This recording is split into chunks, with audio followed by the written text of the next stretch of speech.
We're not crazy, the system is. Tune in to Madness Radio, voices and visions from outside mental health. Wednesdays, 6 to 7 p.m. Eastern Time on Pacifica affiliate WXOJLP-FM 103.3 Valley Free Radio. Produced by Freedom Center and the Icarus Project, streaming live, podcasting, and archived at madnessradio.net.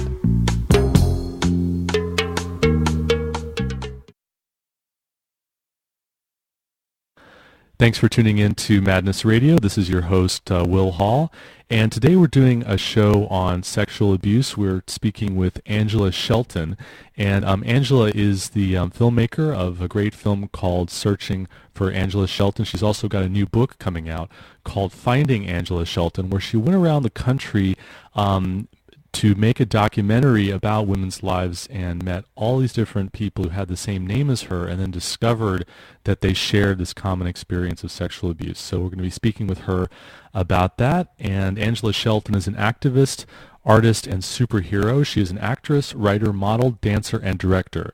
She first brought her life to the screen with the award-winning movie Tumbleweeds that she co-wrote based on her first novel.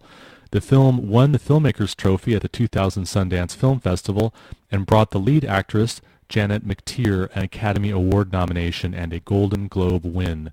Angela then received outstanding reviews for her adaptation of Kay Gibbons' novel Charms for the Easy Life, starring Gina Rowlands, and began a screenwriting career in Hollywood. For her directing debut, Angela traveled the United States interviewing other Angela Sheltons for her documentary, Searching for Angela Shelton. Her goal was to survey women in the U.S., but as she began interviewing other Angela Sheltons, she found that 70% had been victims of rape, childhood sexual assault, and/or domestic violence. Angela's survey of women becomes a journey of self-discovery, during which she decides to finally confront her own past and her father on Father's Day. The Angela Sheltons complete the journey by teaching the filmmaker about the power of the human spirit no matter what your name is. Angela has quickly become recognized as a hero and public speaker on the subject of trauma, recovery, and resiliency. Due to the overwhelming response to her and her film, Angela created the Survivor Manual with the mission of inspiring and empowering all survivors of abuse to heal and lead joyful lives. So welcome to Madness Radio, Angela Shelton. Thank you. Thanks for having me. Yeah, so it sounds like you've had a really incredible journey, and I'm really interested in hearing, how did you kind of make this transition from a very successful career in Hollywood and really focused on that career to starting to look at your own personal experiences and really sort of look at the issue of sexual abuse? How did that kind of transition change? How did you sort of become an activist on this issue?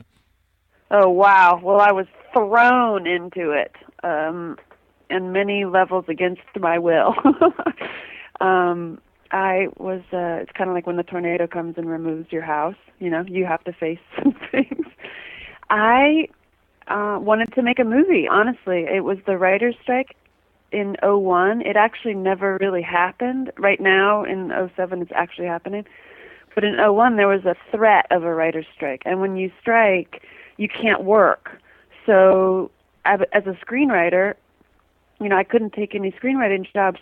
So that's when you have to figure out other ways to either, pay your rent, or you go and you go and do a project that you wouldn't necessarily otherwise do. Many writers got into reality TV.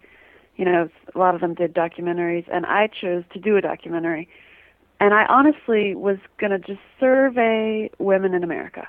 That was my idea. Like, I wanted to see who we are, where we've been, and where we're going. And instead of just randomly knocking on doors, because that's kind of weird, I chose my name. And so I had Googled my name before. I mean, many people have done that. Have you ever looked yourself up on the Internet to see how many other Wills there are? Yeah, many people have done that. So I decided, I'm just going to start calling all of them. And I did, and they were awesome. It was like many of them thought that I was a telemarketer at first. And then when I actually pitched this idea to a studio, and they were like, oh my gosh, this is the greatest idea ever. And because they were so excited, I got so excited. And so I started the process. I hired a crew. I, put away 2 months of my life to, I scheduled time to go on the road. And then the studio said, oh, well, actually, we're not going to fund you because there's this other guy doing the same thing. I'm like, oh, well, he's a guy. He's interviewing every woman in America. Come on. And they're like, well, no, he's doing a movie about his name. I'm like, well, okay. So they decided not to fund my idea. But at that point, I had already started calling Angela Shelton's, and I already was, I got the bug, the Angela Shelton bug. Because what was happening is I was calling these women, and they thought I was a telemarketer. And then, as soon as I told them about tumbleweeds and my various projects in Hollywood, they realized that I'm not just some random wacko. Of course, I'm a little crazy, but they started telling me about their lives, and I sat for hours just yakking on the phone with these women. And you get women, you get anybody really, but especially women, yakking for hours, and you're going to tell each other about your whole life. It's just what happens, especially when you share what your life was. And I shared a little bit of mine, which is I come from an abusive past, and I was removed from my home when I was a child and put into foster care, and then that sparks the question of why. And then I'm like, oh, well, I was sexually abused by my dad. And then 70% of the Angela Sheltons I spoke to had pasts of child sexual abuse, rape, or domestic violence. And so, I had originally thought the movie would be kind of funny. It's kind of funny if, like, you travel around and meet all the women with your same name. But then it got to be, that's not funny.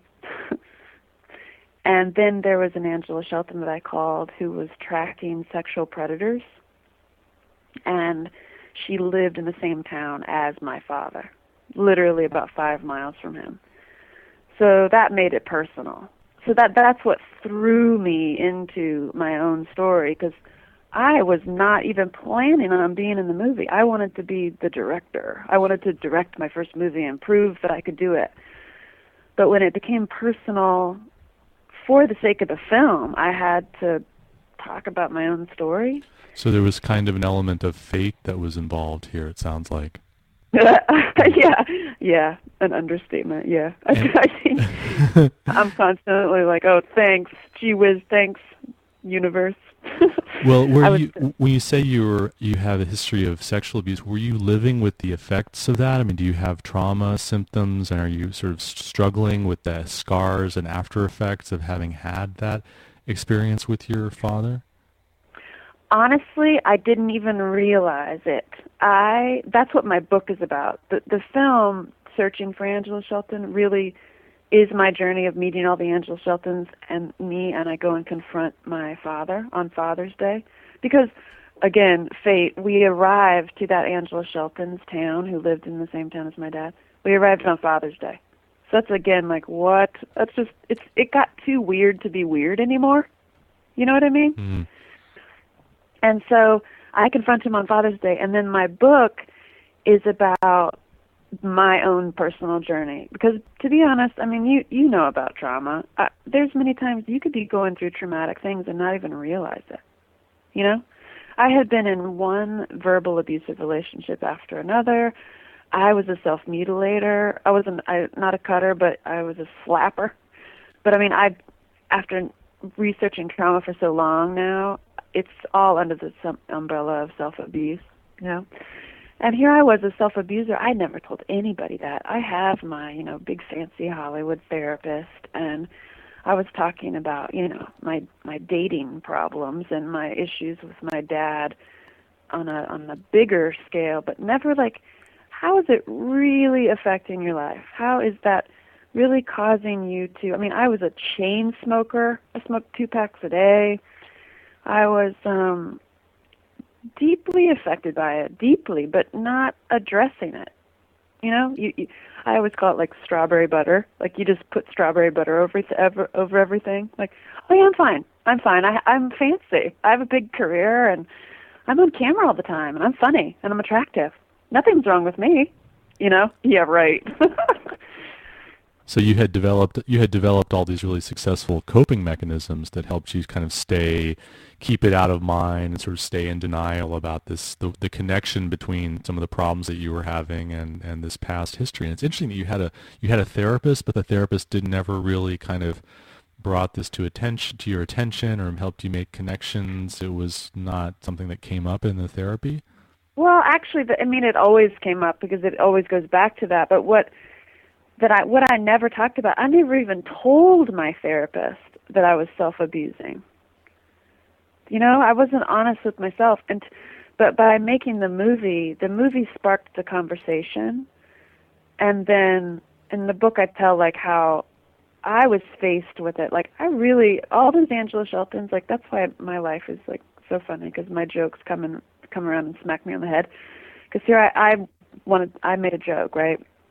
And it was really the Angela Sheltons that turned around and showed me a big giant mirror and were like, hello, like this is about you. You're not surveying women in America. You're surveying yourself. And you're like really looking at yourself. What are you doing? Where have you been and where are you going? And I was like, blah, blah, blah, blah, blah, blah, blah, blah. What? And I really had to face myself and really be honest. And then, you know, the movie's really successful, and a lot of, it's totally grassroots. I never sold it to a big studio. It's solely spread through word of mouth, which is amazing. It has a big, huge following. And so I started going on the road speaking about it.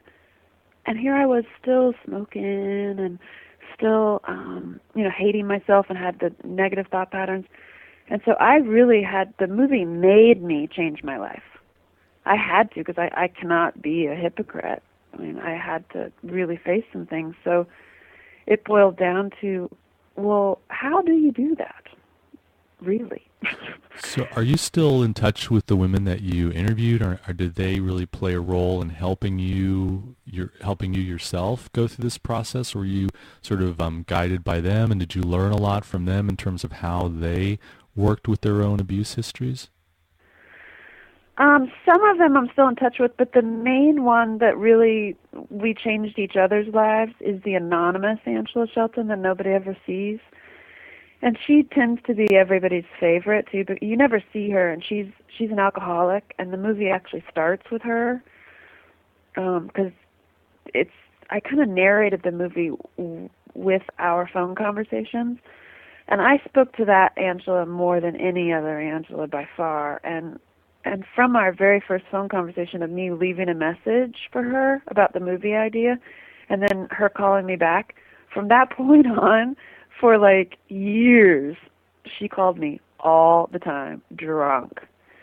And I would record the phone conversations, and now she's sober now, and she, you know, obviously allowed me to do that. But it became, we were talking to ourselves. Because here she is, she's drunk, and she comes from an abusive past with her father as well. And her coping mechanism is she would literally drink a case of beer a night. I am not kidding. I don't know how she survived that one.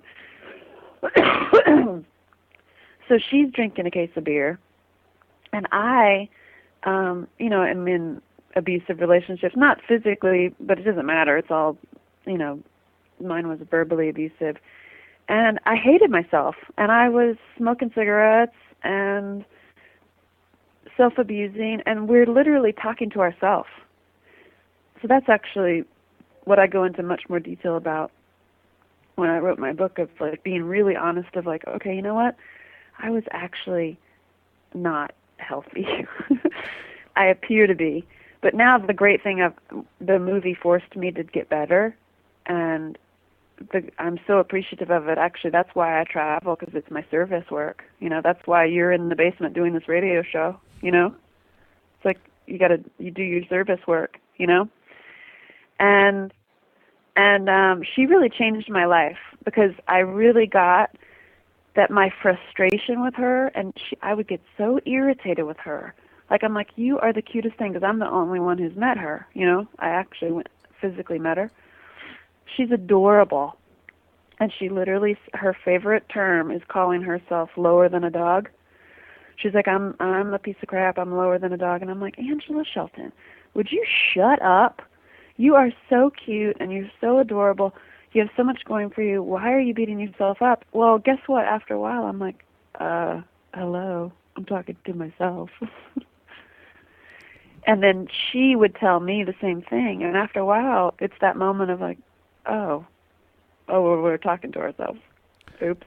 Did you find that a lot of the women that you met kind of went through this same process of having had these terrible abuse experiences and then also having a lot of different kinds of problems or suffering or addictions or different things, but hadn't really made the connection about how serious it was? Because I think that a lot of times society really minimizes the power that abuse has, sexual abuse, emotional abuse, physical abuse, domestic violence, incest, have to really create huge symptoms and huge problems for us, and to have lasting emotional, physical, psychological effects for years and years and throughout our lives. So was that kind of a learning that happened with the women that you met, as well as with yourself, to kind of make connections about how serious this issue is and how much effect that it actually can have over our lives?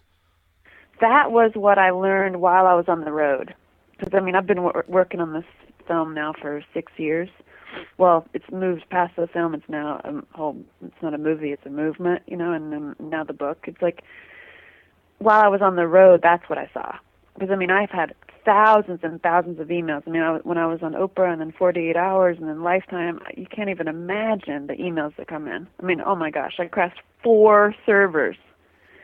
So that just goes to show you how much this affects the world and how many survivors there are out there. But I started hearing thousands and thousands of stories, and I would be speaking on stage, and people would line up and speak to me. And every single time, I start paying attention to, like, the common threads. And the most common thing I do see are health problems. Trauma equals health problems, and trauma equals self-abuse. So you got all these people that, because of the trauma from how, and I say trauma instead of child sexual abuse because, I mean, my goodness, some of the trauma is simply neglect. Like, I've spoken to some people that, their abuse was nothing, So it's like trauma seems to sum it up. And because of that, so many of them end up beating themselves up and getting the whole list of addictions and self-mutilation and then abusive relationships because of those original beliefs that are set into place of, those negative thought patterns of I'm a piece of crap, I'm not worthy, I'm not lovable, I'm nothing. And it actually creates that in your life.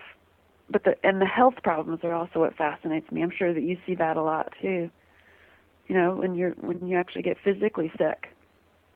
Yeah, people's immune systems are compromised, or they have ongoing, vulnerabilities to being sick, or even people can even get serious illnesses as a result of the way in which the body can be weakened and become more susceptible as a result of trauma. Definitely. Yeah, and I've seen seizures. I've seen people actually have an actual seizure, but they're not. It's a non-epileptic seizure. It's actually like body memory flashback. It's really fascinating. Like, and I had no idea. I'm like, I was on the road to being a comedian. I'm like, I just wanted to make a movie, people. But it really propelled me into this world of trauma, and I became fascinated. And the reason I became fascinated is because I love people. Like, I just love them up. I love us all. And, you meet these amazing survivors, and they're in line, and they're talking to me, and I'm just like, oh, my God, we're talking to ourselves.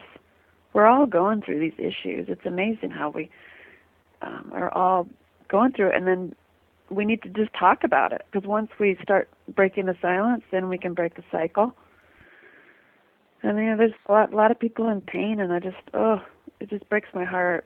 What were some of the people that you met? I mean, in terms of making the film, and also just you're traveling around and speaking. What are some of the stories that you encountered, or people that you met that you can tell us about, who really kind of stand out in your mind? Well, it's been years. I have some that I've known for years, and those are like, oh gosh, that really talk about, I love them up. There's this one guy, Michael, who's been following the movie since I first started editing it in L.A. He came to my very first screenings. And he was smoking, 3 packs a day, hunched over, wearing all black, had cut marks all down his arms, and wouldn't look at you in the eye at all, like looked at the ground. And he was just standing there at one of the screenings and just, waited until everybody left and wanted to speak to me. And I went up to him and started talking to him, and I could tell just as he smoked, when he lifted his arm up, you could see all the scars on his arm. I'm like, oh boy, here we have a cutter. And so I brought it up and we started talking about it, and I told him that I had been self-abusing as well. I mean, I didn't cut, but it doesn't matter. It's under the same umbrella, like I said. That man, watching him transform has been so amazing. He quit smoking. He quit self-abusing. He left his job and went back to school, followed his dream of being a hairdresser, because he'd never wanted to do it because it's like, oh, people are going to, think he's gay, and, he had all these, like, fears about that, and that brought up his sexual abuse. And that guy is now a hairdresser. I saw him recently, and he's dressed in all, like, pastel colors. His scars are gone away. He's standing totally straight up, looks you straight in the eye. I'm like, wow, oh, my God, that's a total 180. And he's like, it's all because of you. And I was like, wow, it's because of spirit. I mean, I'll take the credit. I had the crazy idea to make this movie. But that's something that just I could get all teary-eyed thinking about that guy. And there's two different survivors that I have become good friends with, who, out of the first 10,000 emails that I first got, I read all 10,000. Now it's just actually nearly impossible to read everything myself. But the first 10,000 I read, and only 2 of them had stories where their perpetrator was convicted, charged and convicted. Isn't that awful? 2 out of 10,000. But it's also really common. I mean, the legal system is really set up to not really prosecute people at all, and so it's really common that happens. It's awful. And now, and both of them, it was their fathers. And these 2 particular women charged and pressed charges and took them to court and put them in jail. And I ended up meeting both of them, and they are just the neatest women. I just love them, and I'll actually go to their house, stay on their sofa. One of them, whenever I'm in her state, she picks me up in the airport and drives me to my speaking engagements, and we just like blast Led Zeppelin and have fun, because it's all about, I think, leading a joyful life in the face of trauma, because, I mean, we got to move on. And by us healing and getting better, we do break the cycle. And I've seen these 2 women totally break the cycle, and it's really empowering and amazing to watch, because, yeah, it's infuriating and it's angry, and you could go through your whole life from now on to just be angry at every single man and every single person, just angry at the system and just angry. But they chose not to do that. And one of them has an amazing marriage. Oh my gosh, to see her and her husband. He's so supportive and amazing, and it's just like, wow, see, you can totally move on. I mean, you don't forget, because by forgetting it's almost kind of like condoning the behavior. But they forgave on the level of, like, they forgave themselves, and they moved on and stopped self-abuse, and just amazing. I just love them. I love it every time I get to see them. Angela, what do you think is the key to healing? I know you talk a lot about breaking the silence and getting people to tell their stories, and also to make connections with each other. Do you think that's really what makes the difference for people, that allows people to go out of living inside of the experience and having it dominate and control them, to be able to move on, like you said?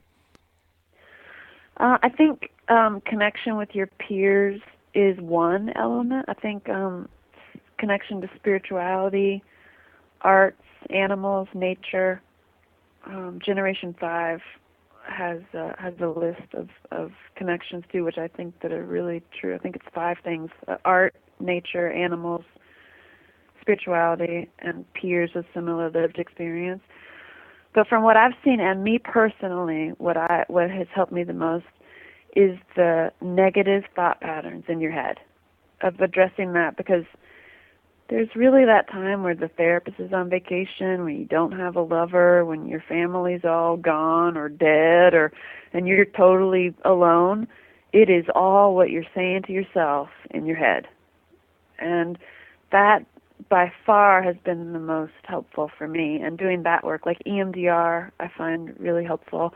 NMT, neuromodulation technique, I find really amazing. It's like helping to rewire and focus your neural pathways. Is that the one where you it's kind of like a biofeedback technique? Kind of, yeah. It's like kind of like somewhere in between hypnosis and EMDR. I don't know. It's hard to explain that one. It's like wizardry work, But that's by far my favorite. And I had 2 sessions, and I never had another panic attack. So what is that called again? It's called what is it called? It's neuromodulation technique, and it's N as in Nancy, Mary, Tom, NMT.MD. So Nancy, Mary, Tom, Mary, David.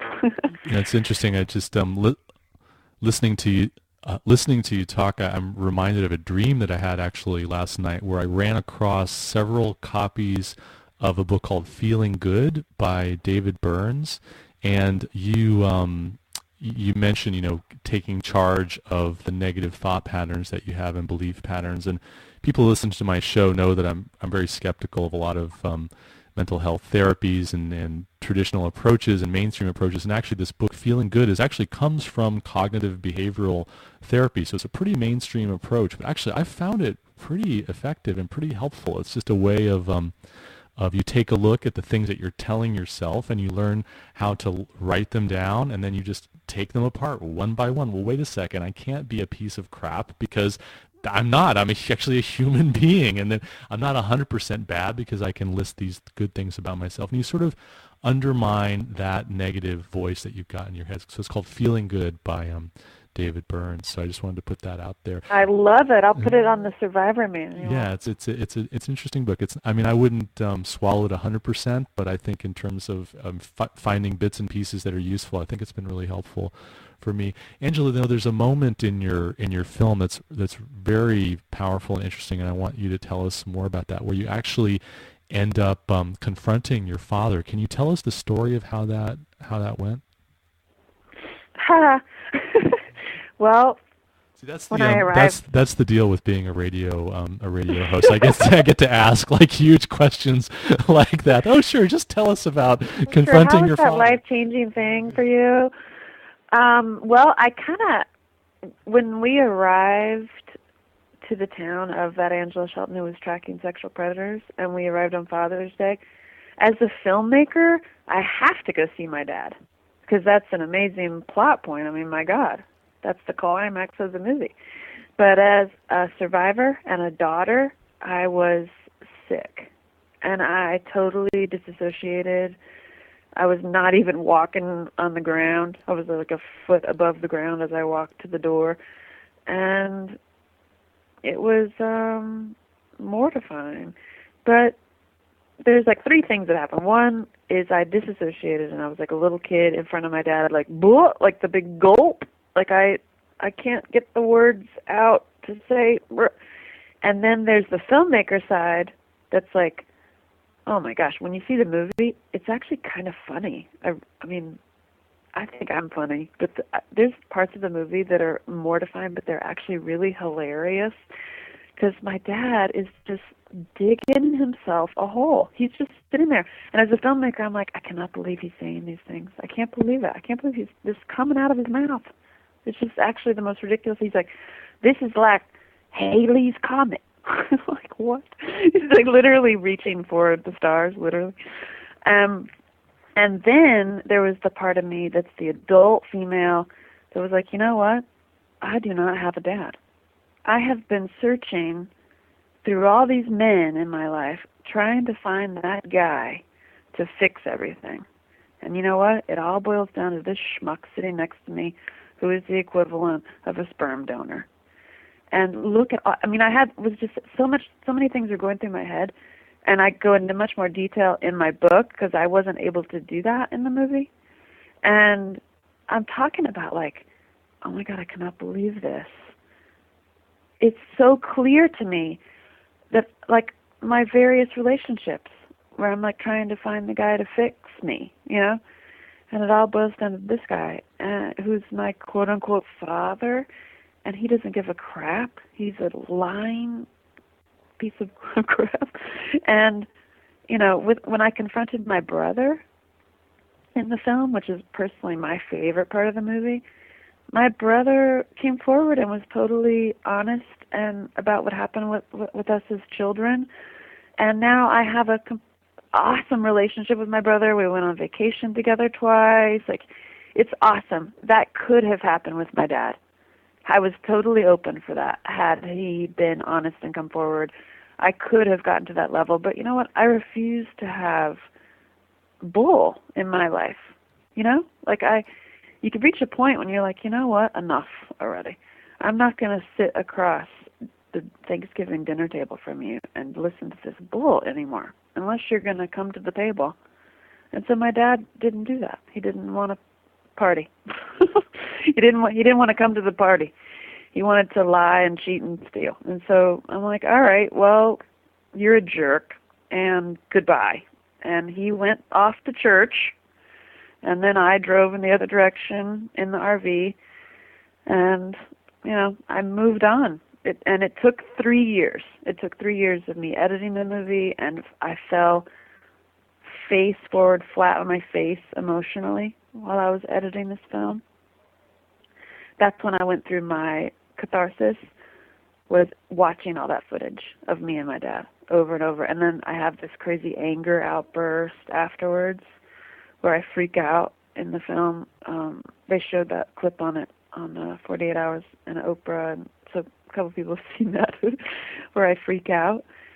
And honestly, it didn't even touch me when I was making the film, because I was Miss Producer. I was like having to, I had to feed and house my crew. I had to continue the movie. I had to get in touch with all the Angelas. I was producing a movie. I wasn't really present of what I personally was going through until I started editing the movie. And then I just fell apart. That's when I went through my real hell, and I mean crying every day. There's some days that like my knees buckled under me and I could not leave my house, and I lost everything. I almost lost my house, lost my agent, manager, publicist, assistants, everything, because I just fell apart, totally fell apart. And so when I see those survivors who come and meet me or email me, oh man, I totally understand. But it's also a part of the process. There's light at the end of the tunnel. You're not going to die. When you think like, oh my God, I'm in so much pain. I can't function. But So Angela, talking about your father, why do you think that abusers do what they do? And especially since, reading some of the story, the details about what happened, I mean, there was kind of like these gray areas where there was kind of like this loving sort of quality to some of the molestation that happened. And what is it that you think is sort of makes abusers do what they do? And why is it that some are able to kind of come through it and realize and take responsibility and have remorse and move on, and then some just really, close up around it and become defensive and can never really acknowledge what damage they've done as a result of their selfish, sexual desires or whatever it is that their anger or whatever it is that they were doing? oh man, I can only answer that like from my own personal opinion. I mean, Eric Hickey is actually the expert on the offenders. But what I have personally have seen is if they have to face it, they would have to face what happened to them.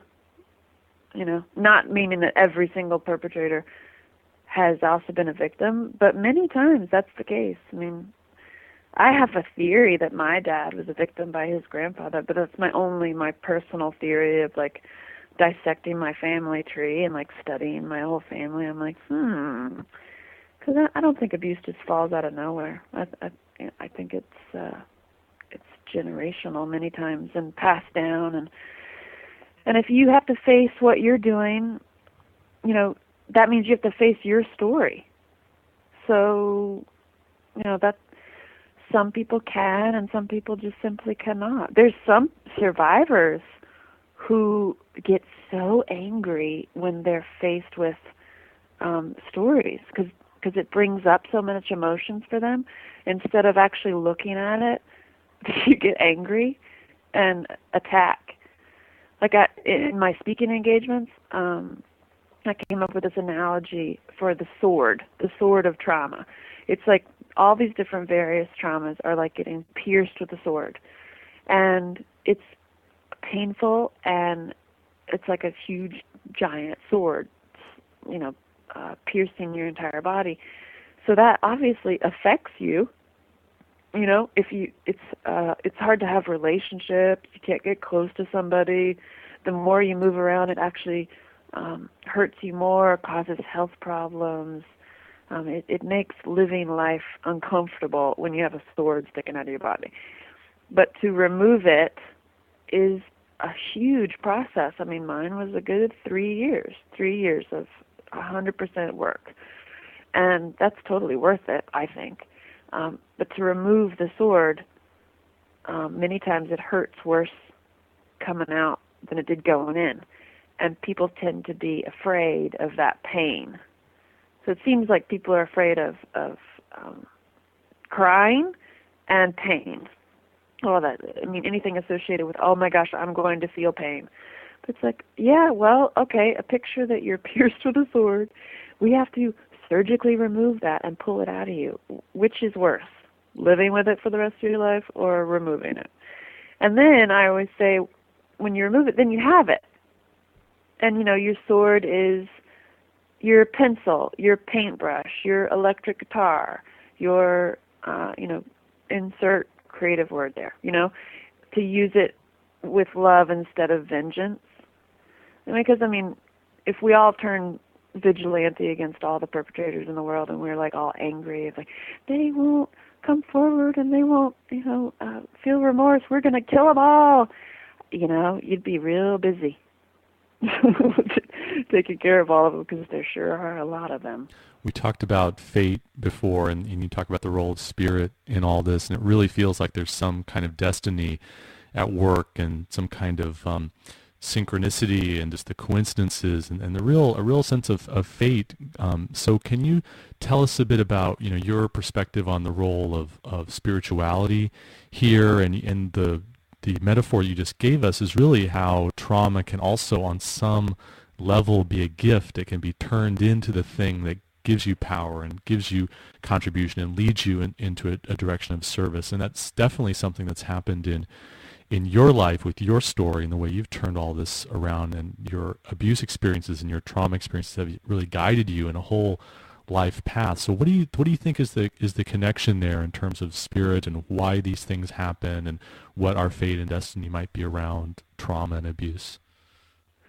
Well, I think that I was meant to go through all that I did, and you know what? I would do it again because it's been so worth it. And really, the Angela Sheltons taught me a lot about spirit. 100% of them were women of God from some level. Like one of them was a Muslim.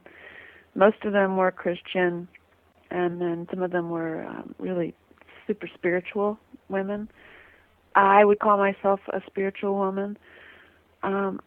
They made me really believe in a higher something. Like there's something at work here. I believe that it's all interconnected. I think that I didn't just randomly have this idea.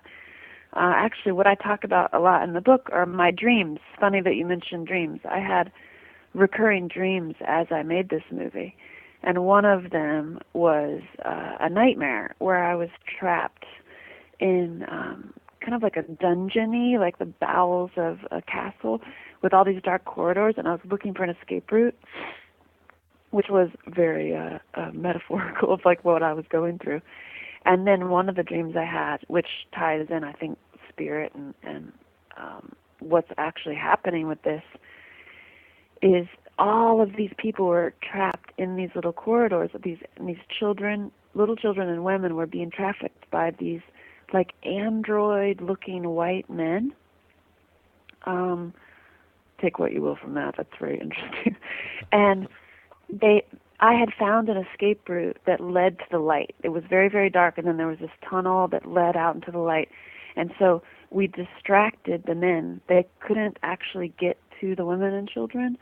There was like this wall, but I could see them coming, and then we turned, and there was this code word that everybody was whispering, and it was Angela Shelton, Angela Shelton, Angela Shelton, Angela Shelton. And as soon as they whispered Angela Shelton down this hallway, all these people would run, and run out to the hallway into the light. And I just thought that dream was so weird, because I had it like 7 years ago. But it's in my book. I talk about it in my book, because you know what that meant is because my name, it's not about me. This is a message, and I am just one of the messengers. And I totally get that now. Like, I mean, this is not, it's not about me, Angela Shelton, you know, I am the Angela Shelton. This is a message of healing and unity, and I believe it's an escape route. Because I really think that the more people hear this, and the more people really get that it is about what you're saying to yourself in your head, and you have the power to get better, and then break the cycle in your life. Because let me tell you, there's no abuse happening in my life. I live a totally joyful life. Like, I'm back to doing comedy and writing and acting from a really authentic place now. It's not coming from trauma. It's coming from wholeness. And so I can lead a life of example. So as spirit comes in, it's like it's a message and a messenger. And the name Angela Shelton, that's why the book is Finding Angela Shelton. It's a call to action for all of us to wake up and get better and then unite. And it becomes, you are escaping from the castle, if you will, like from the dungeon. And imagine if all the survivors in the country and the world made dramatic shifts like that guy, Michael, that I met. You know, that you stop the self-abuse, that you stop the inner negative thought patterns, that you quit your job and do the job that you always wanted to do, that you start painting, that you buy an electric guitar, that you just like completely transform your life. Imagine the dramatic social change that's going to come out from that simply by starting a conversation. Now that is powerful, and I've seen it myself. I've seen it with the various people all over the world. And so what I think would be really cool is that it's a wave. There's a wave of awareness and awakening. And that, I think, is spirit, and that's the reason I think that I had this idea in the first place, and I don't even think it was my idea. I think it was spirit. Tell us about your work now. I know you're doing this book. Tell us about the book. It's going to be available. It's on pre-order now, and it's going to be released soon. Is that right? Yeah, the book, you can get it now. You can pre-order it at your bookstores. You can pre-order it online. You can go to angelashelton.com. And the book is the call to action. It's really actually a very spiritual book, I think. I mean, I tell all about how it all happened. And if you like the movie, you'll like the book better. And actually, reading the book makes you want to watch the movie again, I think. And the book is, I think, a call to action to break the cycle. You know, for me, it's totally. I tell all about what I did and what I do now and how it all happened. And what I'm doing now is living a joyful life. You know, I'm dying to do comedy. I tell you, every time I go to a trauma conference, I'm like, here I am, gonna do comedy. Because I think laughter is also a very healing thing. Because, I mean, when you start talking about child sexual abuse and rape and trauma and mental institutions, gets really heavy really quickly. Oh, yeah, it makes you just want to go crawl in a hole. I mean, I've heard a lot about what you do and the mental institution, that topic. I mean, we could talk for a whole other hour about that. You know what I mean? And it can be so depressing and so overwhelming.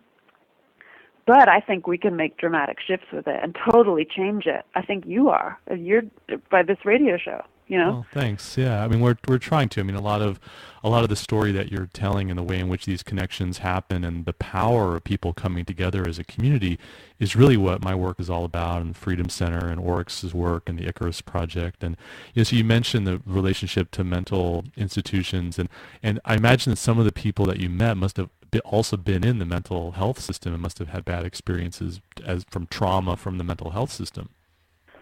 Oh, yeah. And they're not crazy.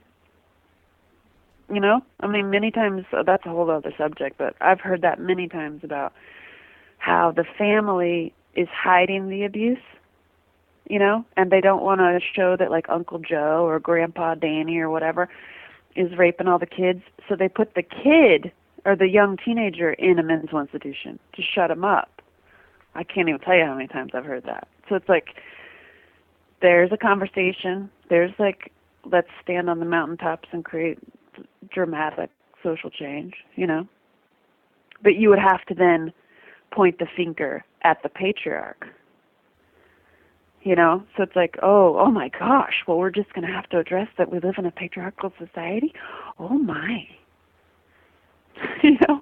So my role is I can do my work and movies and books and comedy to start conversations, and then the conversations are what continue the social change, I think.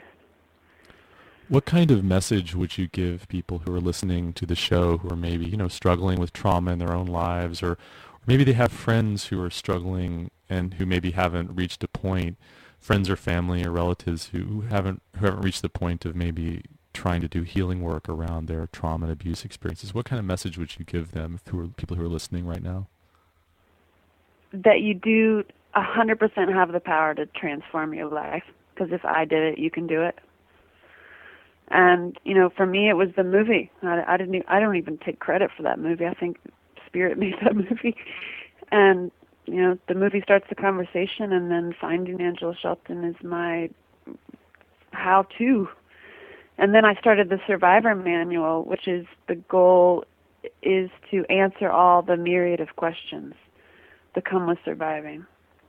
From everything, like, I have questions, so that's why I started that, to have contributors on there where we all answer the questions having to do with surviving, because honestly, I don't have all the answers. I'm learning as I go. I didn't even plan on falling into trauma by making this movie. I had the big cartoon anvil fall out of the sky and hit me on the head. Now, is the Survivor Manual, is that a book that's coming out, or is that's a part of your website, or what is that? The Survivor Manual is a part of my website. It's a blog that's an ongoing process and progress forward of all the answers to the questions having to do with surviving. Excuse me. So I asked the contributors that I personally know, like there's a lawyer and a police officer and therapist and a social worker and activists and advocates on there, that we can all contribute answers, so that as a survivor you can go on there and search for various answers, and then your answer will come up, and there's videos and there's Survivor Manual TV, and it just started about a month ago, so it's constantly evolving because there's always questions. And so the goal with that is to answer all the questions, like, for example, how do you get out? How do you have a good sex life after you've been raped? How do you tell? How do you break your silence? How to? Well, one question I think is important is, what about people who want to be allies and supporters? I mean, what kinds of attitudes and approaches should people take? Because I know there's kind of like a delicate balance of encouraging and supporting someone to really look at their past and look at the changes that they need to make, and at the same time respecting their own independence and self-determination, and not pushing them and not being invasive and not kind of intruding and controlling on them. So what would you say to people who want to be supporters to abuse survivors and to trauma survivors? Wow, I think that number one, you have to take care of yourself, and you can't ever change somebody else's life. or make them see it the way. All you can do is be an example. I mean, I talk to a lot of husbands who are married to survivors, married to female survivors who, like, for example, cry every single time they have sex. And it's like, you really have to take care of yourself while you're being a supporter, because, it's kind of like, you're walking the fine line. I don't want to insult anyone, but sometimes survivors can be in such trauma and such crisis that it's kind of like when you go try to save somebody who's drowning, they can kill you by pulling you down. You know what I mean? So there's a delicate balance of staying really rock solid and really like working on yourself. That actually, I think, is the most helpful thing for somebody in crisis, is to remain really solid and be a rock for them, as opposed to trying to change their life for them, because I think we all have to do it for ourselves. I mean, I had to really do a lot of work. I was inspired and helped by many, but I ultimately had to do it myself. And I think that that's what each person has to do.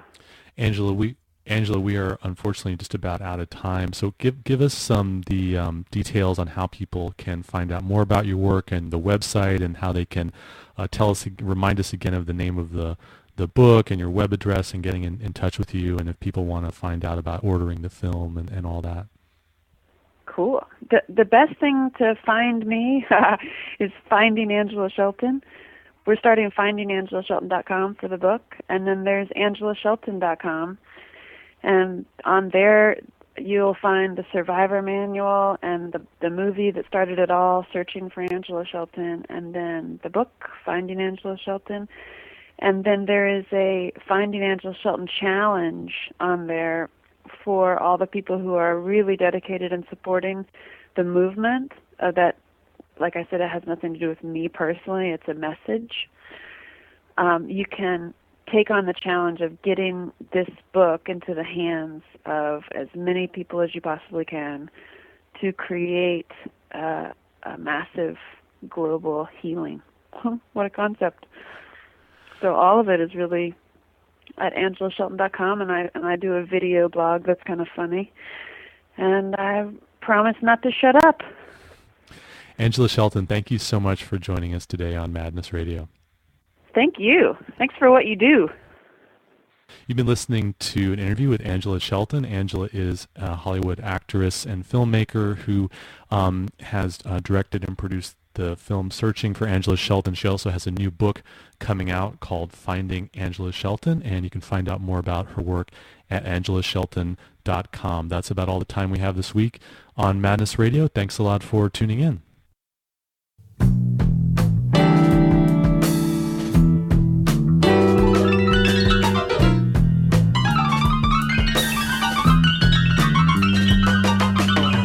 You've been listening to Madness Radio, voices and visions from outside mental health. Madness Radio is broadcast every Wednesday, 6 to 7 p.m. Eastern Standard Time on Pacifica affiliate WXOJ-LP-FM 103.3 Valley Free Radio in Northampton, Massachusetts. For our live internet stream, podcasting, show archives, and more, visit madnessradio.net. Madness Radio is co-produced by Freedom Center and the Icarus Project. For more information, check out freedom-center.org and theicarusproject.net. For more mental health radio, listen to the News Hour from mindfreedom.org, Wednesdays, 4 p.m. Eastern Standard Time. If you have an idea for a story or guest on Madness Radio, or you just want to share what's in your head, contact us at radio@madnessradio.net.